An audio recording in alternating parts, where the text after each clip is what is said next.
il dit que ses genoux sont affaiblis par le jeûne et la prière. Hein? Donc Amen. le jeûne est venu affaiblir les genoux de David. Mais pourquoi lorsqu'il jeûne, il doit avoir... Pourquoi lorsqu'il jeûne, il a mal aux genoux? On va comprendre simplement que dans la Bible, lorsqu'on veut parler de l'élévation, on parle d'abaissement.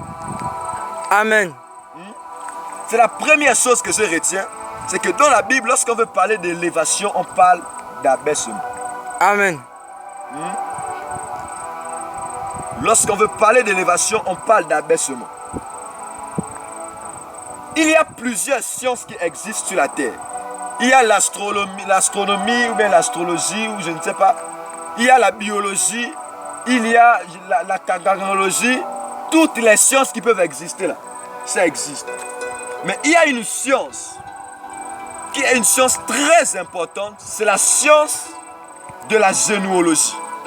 Amen. La généalogie est une science bizarre. Yes. Aucune science sur la terre ne peut garder un objet suspendu dans l'air. Amen. Il n'y a pas de science qui garde les choses suspendues dans l'air. Écoutez, les avions finissent par retomber. Amen. Les fusées finissent par redescendre. Yes. Tous ceux qui montent là doivent redescendre. Amen. Parce qu'il y a une loi qu'on appelle la loi de la pesanteur. Amen. La loi de la pesanteur fait en sorte que la terre ramène à sa surface tous les solides. Je ne connais pas bien la loi là. Mais la loi de la pesanteur ramène sur la terre tout ce qui monte. Amen. Mais il y a une science sur laquelle la pesanteur n'agit pas. C'est la science de la généalogie. Amen. Lorsque quelqu'un est dans la science de la généalogie, il ne peut pas rester en bas. Parce que la généalogie est la seule science qui te permet d'être en bas mais pour être en haut. Yes. Est-ce qu'on comprend ça? Amen. C'est la seule science qui te permet d'être en bas pour être en haut. C'est la généalogie. Est-ce qu'on se fait comprendre? Amen. C'est la généalogie. Ça garde toujours les personnes en haut. Et David, lorsqu'il fait le jeûne, dans le psaume 109, verset 24, il dit « Mes genoux sont affaiblis par le jeûne ». Pourquoi lorsqu'il jeûne, il doit avoir des genoux affaiblis? Simplement parce que pendant le jeûne, il devait garder une attitude d'humilité. Amen. Et les genoux fléchis, c'est la science de la généalogie. Yes. C'est la seule science qui peut permettre à David, malgré ses erreurs, mais de monter vers Dieu. Yes. Parce que lorsque tu es humble devant le Seigneur, Dieu, même si toi tu avais une mauvaise vie, celui qui a une bonne vie et qui n'est pas humble, n'est pas proche du Seigneur que toi qui as une mauvaise vie et qui est humble. Amen. Parce que l'humilité te permet d'être en haut. Est-ce qu'on se fait comprendre? Amen. L'humilité te permet d'être en haut. C'est la science de la généalogie. Proverbes chapitre 15, verset 33. Dans le livre de Proverbes chapitre 15, le verset 33. Proverbes chapitre 15, verset 33. Allez-y. La parole de Dieu dit, la crainte de l'Éternel enseigne la sagesse. Ok. Amen. L'humilité précède la gloire. La crainte de Amen. l'Éternel enseigne la sagesse et l'humilité précède la gloire. Précéder, c'est venir avant. Yes. Donc, on ne peut pas avoir la gloire sans avoir l'humilité. Amen. Amen. Ici, c'est important. Et la Bible parle aussi de ça dans Matthieu 22, verset 12. Il faut aller lire là-bas. Il faut comprendre que le seul moyen d'être maintenu dans l'air, d'être maintenu en haut, d'avoir la gloire, c'est de pouvoir être humble. Amen. L'humilité est très importante. L'humilité est très importante. Et la seule science qui va te permettre de rester élevé, la seule science qui va te permettre de rester équilibré, c'est la science de l'humilité. Amen. Vas-y. Matthieu 22 à partir du verset 12. Matthieu 23 à partir du verset 12. Alléluia. Quiconque s'élèvera Quiconque s'élèvera sera abaissé. sera abaissé.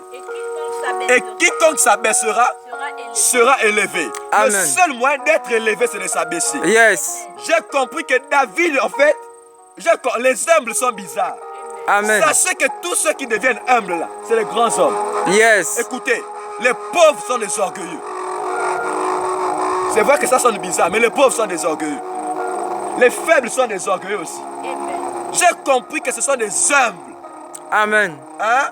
David, en fait, l'humilité qu'il a mis là, c'est parce qu'il voulait une gloire. Il a Amen. mis l'humilité parce qu'il sait qu'étant humble, je peux m'approcher plus du Seigneur. Amen. Et Jésus lui-même dit en Matthieu chapitre 23, verset 12, quiconque s'élève sera abaissé. Amen. Et celui qui s'abaisse sera élevé. Yes. C'est ce que Dieu parle dans ses Écritures. Jacques chapitre 4, verset 10. La Bible aussi parle de ça là-bas. Jacques chapitre 4, verset 10. Alléluia. Donc, on ne peut pas parler d'élévation tant qu'on n'a pas parlé d'humilité. Sauf si tu es un sorcier. Sauf si tu es passé Amen. par les raccourcis. Et même là-bas, il y a un Dieu devant lequel tu vas obéir.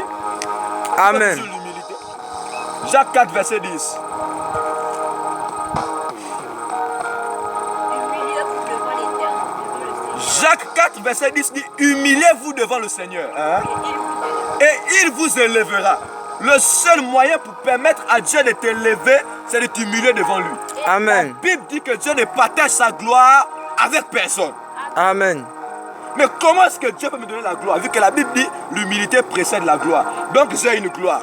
Donc Dieu me permet d'avoir une gloire. Mais le seul moyen, ce n'est pas sa gloire qui me donne, mais le seul moyen pour avoir cette gloire, c'est de pouvoir être humble devant le Seigneur. Amen. Voilà pourquoi Jésus a dit, Père, glorifie-moi de la gloire que nous avions au commencement.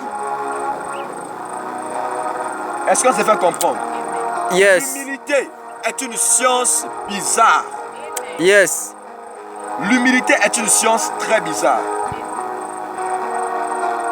C'est une science très bizarre. C'est une science très bizarre. Et les Juifs dans l'Ancien Testament, lorsqu'ils voulaient parler d'humilité, ça voulait dire douceur. Yes. L'humilité dans la conception juive, donc hébraïque, c'était la douceur. Anava, c'est le mot hébreu pour l'humilité. C'était la douceur. Amen. Donc, dans l'Ancien Testament, c'était encore comme, c'était encore, quoi, c'était des actions extérieures, quoi. Il fallait être doux. En fait, c'était la piété. Est-ce que vous voyez?